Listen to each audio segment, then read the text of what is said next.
Olá, meu nome é Bernardo, você está no canal Aknat. Hoje a gente vai ver como alguns papas compreendem Tomás de Aquino, como eles veem Tomás de Aquino, a partir da encíclica Aeterni Patris, do Papa Leão XIII. É uma encíclica, se tornou quase uma encíclica clássica, né? E estimulou de modo bem sistemático, a partir do final do século XIX e principalmente no século XX, o estudo de Tomás de Aquino de modo geral e principalmente na Igreja. Primeiro, algumas questões importantes a gente começar essa explicação. Essa encíclica ela está disponível de graça, né, por uma tradução do Paulo Faitanin, da nossa revista online, a revista Aknat. Vou colocar o link aqui, então quem quiser depois pega o PDF, é uma tradução bilíngue, né, latim e português, que o Paulo fez. Acho que foi em 2010, né, foi em 2010 essa tradução. Então está tudo lá, esse texto, de graça. E, então, essa é a primeira coisa. Então o texto está disponível de graça, vocês podem ir lá. Vale muito a pena ler, além de considerações sobre a fé e a razão, também justamente uma certa defesa do meio para o final e o estímulo ao estudo de Tomás, o destaque dele. Tem mais ou menos, acho que umas 30 páginas, pouco menos de 30 páginas, então não é muito grande, né?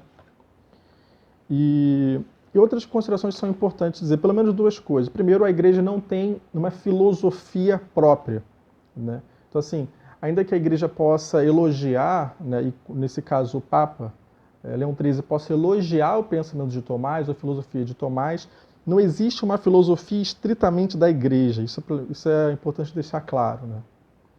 Segundo, isso para algumas pessoas isso é uma coisa óbvia, né? Mas é sempre bom enfatizar isso, né? Tomás não é infalível, isso tem que ser claro, né? Então Tomás, ainda que haja um elogio sistemático, né, à concepção, ao pensamento de Tomás de Aquino, mas ele tem pontualmente, a gente vai ver isso ao longo de outros vídeos, alguns erros, inclusive erros eventualmente teológicos, sobre a compreensão teológica da Imaculada Conceição de Nossa Senhora, e até alguns erros do ponto de vista biológicos que podem afetar a sua filosofia, como por exemplo a noção, quando ele toma da biologia de Aristóteles, algumas noções sobre biologia reprodutiva, né? Então assim, Tomás não é infalível, isso pode deixar claro, né? Na verdade, essa questão da infalibilidade é uma atribuição do Papa, né? E mesmo assim, a noção da infalibilidade papal, ela se dá, ainda que seja uma questão mais complexa, mas se dá propriamente em juízo ex cathedra, né? Quando o Papa explicitamente invoca a autoridade do Espírito Santo para fazer algum pronunciamento mais solene, né? Então ele invoca explicitamente o Espírito Santo e ali explicitamente o Papa é infalível. Para deixar, são parênteses, só para deixar claro, nesse aspecto o Papa é infalível, e Tomás de Aquino obviamente não é infalível, ainda que aqui a gente vai ver um elogio do Leão XIII ao Aknat, ao São Tomás de Aquino. Então, primeiro, ele fala o seguinte, quer dizer, primeiro aqui nossa investigação, isso aqui é o ponto 32 da encíclica do Leão XIII, ele fala assim, isso o Leão XIII, pois entre todos os doutores escolásticos brilha maximamente como príncipe e mestre de todos Tomás de Aquino, quem, como observa Caetano, por ter venerado profundamente os santos doutores que o precederam, herdou de certo modo a inteligência de todos. Tomás reuniu suas doutrinas como membros dispersos de um mesmo corpo, confrontou-as, compreendeu-as e classificou-as num só corpo, com admirável ordem, enriqueceu-as com grandes e novos princípios que têm sido considerados com muita razão justiça e mérito como singular auxílio da Igreja Católica. De espírito dócil e penetrante, de fácil e tenaz memória, de vida integríssima, amante unicamente da verdade, cheio de ciência divina e humana, comparado com o sol, aqueceu a terra com o calor de suas virtudes e encheu-a com o esplendor de sua doutrina. Não há parte da filosofia que não tratou com igual acuidade e solidez as leis do raciocínio, Deus, as substâncias incorpóreas, o homem e as demais coisas sensíveis. Também tratou dos atos humanos e seus princípios, nada faltando, nem uma copiosa colheita de questões, nem uma conveniente disposição das partes, nem um excelente método de proceder, nem a solidez dos princípios, nem a força dos argumentos, nem a lucidez ou a propriedade da expressão, nem a facilidade que se deseja explicar as questões obscuras. E aqui, além desse juízo do próprio Papa Leão XIII, a gente vai ver agora o que ele, pulando algumas partes, já no ponto 39, algumas referências que ele faz a posicionamento de outros papas com relação a Tomás de Aquino. Ele fala assim: mas o que é mais, né? Mas além disso, os pontífices romanos, nossos predecessores, têm honrado a sabedoria de Tomás de Aquino com singulares louvores e amplíssimos testemunhos. Clemente VI, Nicolau V, Bento XIII e outros testemunharam que toda a Igreja é iluminada pela sua admirável doutrina. A doutrina, o pensamento, a teologia de São Tomás. São Pio V verdadeiramente reconhece que a mesma doutrina dissipa as heresias, as confunde e refuta, e que todos os dias ela livra o mundo de erros maléficos. Outros, como Clemente XII, afirmam que de seus escritos emanam abundantíssimos bens para toda a Igreja e que ela deve honrosamente prestar o mesmo culto que é prestado aos sumos doutores da Igreja, São Gregório, Ambrósio, Agostinho e Jerônimo.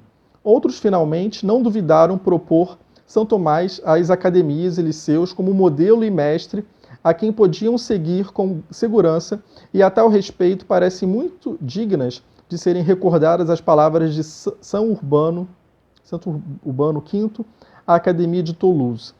Queremos, pelo teor dos presentes, e vos mandamos que sigais as doutrinas de Santo Tomás como verídicas e católicas, e que envideis todos os esforços para desenvolvê-las. Soma-se, pois, a estes testemunhos dos sumos pontífices sobre São Tomás de Aquino como complemento de Inocêncio VI. A doutrina de Tomás tem sobre as outras, excetuando a canônica, obviamente que canônica nesse sentido as questões dogmáticas, né? Obviamente que a doutrina propriamente da Igreja, ou questões de pronunciamentos ex cátedra, ou questões principalmente doutrinárias, como por exemplo a questão da Imaculada Conceição, né? Nesse sentido, um dogma, obviamente, é bom deixar isso claro, é superior à compreensão de Tomás. Então, por exemplo, se um católico tem clareza, por exemplo, sobre a questão de um dogma, né? Ele deve deixar de lado a teologia de São Tomás se ela houver uma certa oposição ao dogma. Isso é claro, como a questão da Imaculada Conceição. E, obviamente, tem que deixar isso claro. Então, assim, o que Inocêncio VI fala? Ele fala assim: a doutrina de Tomás tem sobre as outras, excetuando a canônica, a propriedade das palavras, o modo de dizer, a verdade das proposições, de maneira que os que a seguem nunca são desviados para fora do caminho da verdade. E quem a combate tem sido sempre suspeito de estar fora da verdade. Os próprios concílios ecumênicos, nos quais brilha a flor da sabedoria aprendida em toda a terra, sempre prestaram especial homenagem a Tomás de Aquino. Nos concílios de Leão, de Vicena, de Florença, do Vaticano, Tomás, de certo modo, quase o presidia e influenciava nas deliberações e decretos dos padres, combatendo com grande vigor e com mais feliz êxito os erros dos gregos, dos hereges e dos racionalistas. Então é importante também, se vocês quiserem, dê uma olhada melhor nessa encíclica. Tem uma série de coisas, eu não vou ler toda aqui. Eu li principalmente as partes mais importantes da visão dos papas com relação a Tomás de Aquino. É um grande doutor que se destaca até como os outros doutores. Tem outras considerações aqui que a gente vai ver, na verdade, em outros vídeos, né? Mas já seria o início para deixar claro que Tomás ele é um doutor que se destaca entre os doutores, ainda que não seja infalível. Também deixar isso bem claro. E é isso, acho que é um texto muito bom para quem está interessado nessa noção da razão e fé. No início, até a metade mais ou menos dessa encíclica, o Leão XIII ele faz ótimas considerações sobre essa distinção, né, a compreensão dos dois. E é isso, né? Então depois a gente vai ver outros vídeos para se aprofundar mais nisso e até de que modo o Leão XIII ele fala do auxílio de Tomás de Aquino para até combater algumas compreensões distorcidas da modernidade, né? Então, se você está gostando dos vídeos, curta os vídeos, propaga os vídeos, se inscreva no canal e até o próximo vídeo. Até mais.